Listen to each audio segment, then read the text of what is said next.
નમસ્કાર.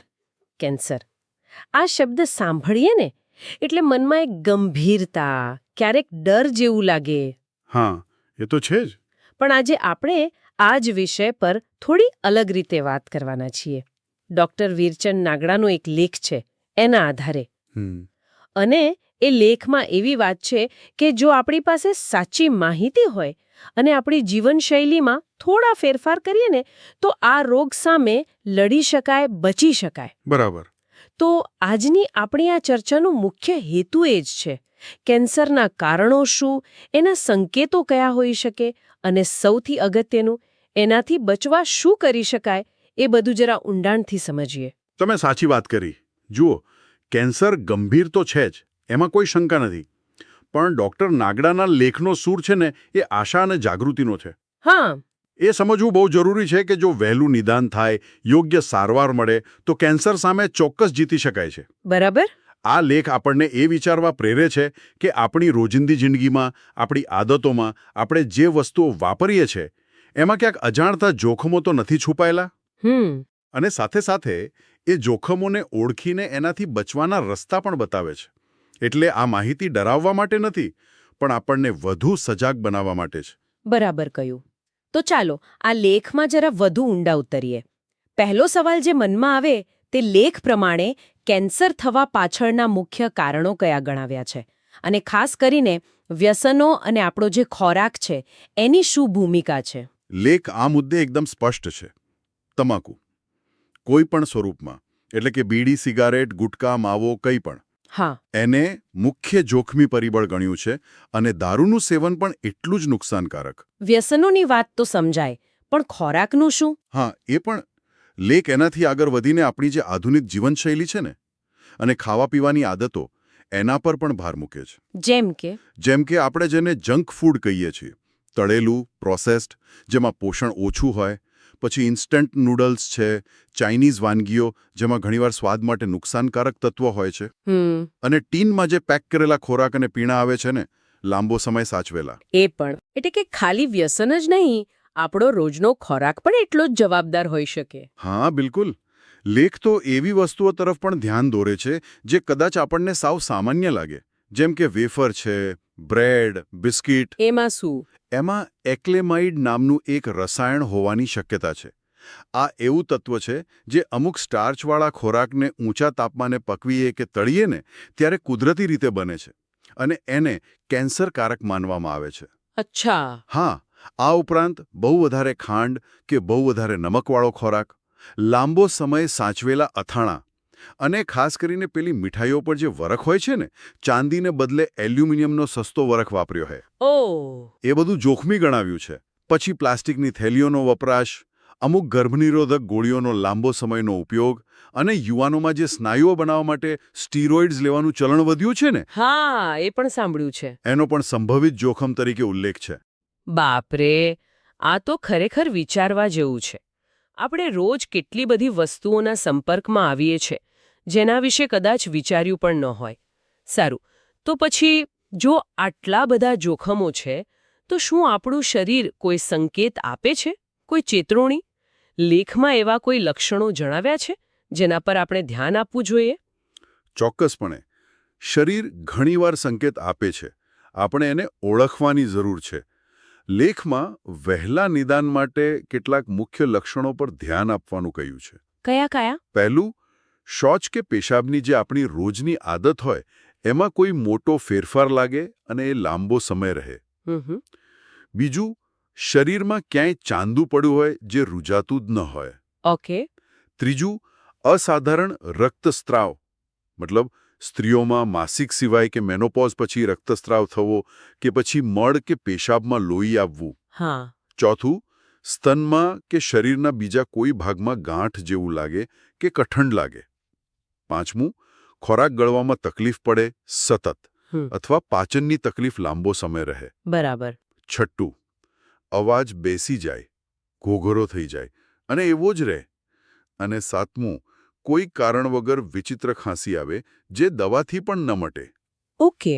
પણ અહીં એક વાત ખાસ યાદ રાખવાની, આ લક્ષણો હોય એટલે કેન્સર જ છે એવું નથી. હા, એ મહત્વનું છે. પણ જો આમાંથી કંઈ પણ લાંબો સમય દેખાય તો ગભરાયા વગર ડૉક્ટરની સલાહ ચોક્કસ લેવી. વહેલું નિદાન થાય ને તો સારવાર વધુ અસરકારક બને. બરાબર. આ લક્ષણોની જાણકારી ખરેખર ઉપયોગી છે. સમયસર ધ્યાન આપીએ તો ઘણો ફરક પડી શકે. હવે આવીએ સૌથી મહત્વના મુદ્દા પર. નિવારણ. આટલા બધા જોખમો છે તો એનાથી બચવા માટે લેખ શું કહે છે? શું ઉપાયો સૂચવ્યા છે? લેખ નિવારણ માટે મુખ્યત્વે 2 બાબતો પર ભાર મૂકે છે: આપણો આહાર અને આપણી જીવનશૈલી. પહેલા આહારની વાત કરીએ. હા, આહારમાં લેખ કહે છે કે કુદરતી અને પૌષ્ટિક ખોરાક તરફ પાછા વળો.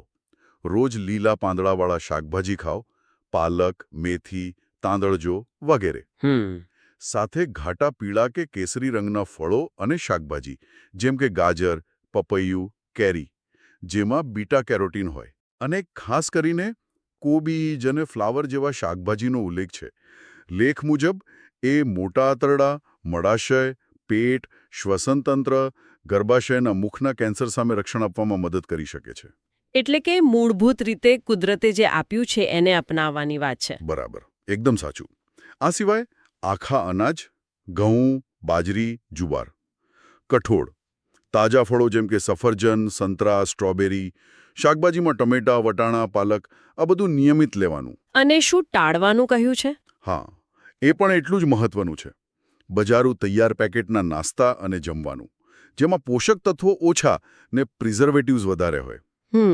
અને પેકેટવાળા જ્યુસ, જેમાં ખાંડ અને કૃત્રિમ રંગો હોય છે, એનાથી દૂર રહેવું. ટૂંકમાં ઘરે બનેલો, તાજો, સાદો, પૌષ્ટિક આહાર એ પહેલું પગલું. આ તો થઈ આહારની વાત. હવે જીવનશૈલી વિશે શું? કારણ કે આજકાલ આપણું જીવન ઘણું બેઠાડું થઈ ગયું છે, ખરું ને? બહુ સાચો મુદ્દો ઉઠાયો. લેખ સ્પષ્ટ કહે છે કે બેઠાડું જીવન એટલે કે શારીરિક પ્રવૃત્તિનો અભાવ એ કેન્સરનું જોખમ વધારે છે. ઓહ. કસરત ન કરીએ, સતત બેસી રહીએ તો મેદસ્વીપણું આવે. અને લેખ મુજબ મેદસ્વીપણું પણ ઘણા પ્રકારના કેન્સર સાથે જોડાયેલું છે. તો શું કરવું જોઈએ? જીમ જવું જરૂરી છે? ના, એવું જરૂરી નથી કે જીમમાં જ જવું. લેખ કહે છે કે નિયમિત શારીરિક શ્રમ જરૂરી છે, પણ એવી પ્રવૃત્તિ કરો જે તમને ગમે. જેમ કે? જેમ કે ઝડપથી ચાલવું, દોડવું, તરવું, સાયકલ ચલાવવી, યોગાસન કરવા, ડાન્સ કરવો, કોઈ રમત રમવી. હા, એ સારું કહેવાય. મુખ્ય હેતુ એ છે કે શરીરને ગતિશીલ રાખવું અને વજન કાબૂમાં રાખવું. અને આમાં પેલો ઓછી કેલરીવાળો પૌષ્ટિક ઘરનો ખોરાક મદદ કરે. લેખની એક વાત મને ખાસ અટકી. એમાં કેટલીક રોજિંદી વપરાશની વસ્તુઓનો ઉલ્લેખ છે જે કદાચ નુકસાનકારક હોઈ શકે, જેમ કે ટૂથપેસ્ટ, પાવડર, સાબુ. આ તો ખરેખર આશ્ચર્ય લાગે. એના વિશે થોડું કહેશો? હા, આ મુદ્દો ખરેખર ચિંતા કરાવે એવો છે અને આપણી આંખ ઉઘાડે એવો છે. લેખ એ તરફ ઇશારો કરે છે કે આપણે સવારથી રાત સુધી જે પ્રોડક્ટ્સ વાપરીએ છીએ એમાંના કેટલાકમાં હાનિકારક રસાયણો હોઈ શકે છે. કઈ કઈ વસ્તુઓ? જેમ કે ટૂથપેસ્ટ, જેમાં ફ્લોરાઇડ અને બીજા કેમિકલ્સ હોય. ટેલ્કમ પાવડર, એના કણ શ્વાસમાં જઈ શકે, ત્વચા પર અસર કરી શકે. નહાવાના સાબુ, શેમ્પૂ, જેમાં સલ્ફેટ્સ, પેરાબેન્સ જેવા તત્વો હોય. હા. વાળ રંગવાની ડાય, એમાં એમોનિયા અને બીજા તીવ્ર રસાયણો હોય. ઘરમાં સુગંધ માટે વપરાતા એર ફ્રેશનર, પરફ્યુમ, ડિઓડ્રન્ટ, એમાં કૃત્રિમ સુગંધ અને બીજા કેમિકલ્સ. બાપરે.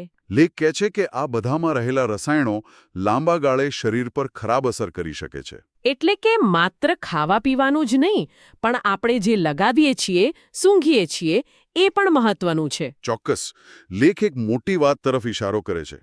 આપણા રોજિંદા જીવનમાં ખોરાકથી લઈને કોસ્મેટિક્સ અને ઘર વપરાશની વસ્તુઓ સુધી અજાણતા જ ઔદ્યોગિક રસાયણો પ્રવેશી રહ્યા છે. અને પેલી ભેળસેળની વાત? હા, એ પણ. લેખમાં ખાદ્ય ચીજોમાં થતી ભેળસેળ અને પ્રક્રિયાઓ પર પણ ચિંતા વ્યક્ત કરાઈ છે. જેમ કે બજારનું બનાવતી દૂધ, વધુ દૂધ માટે પશુઓને અપાતા હોર્મોન ઇન્જેક્શન, અને પછી એ દૂધ આપણે પીએ. મેંદો, જે ઘઉંનો સૌથી ઓછો પૌષ્ટિક ભાગ છે. સફેદ ખાંડ, જે રિફાઇન છે. પામ તેલનો વધુ પડતો ઉપયોગ. ઓકે.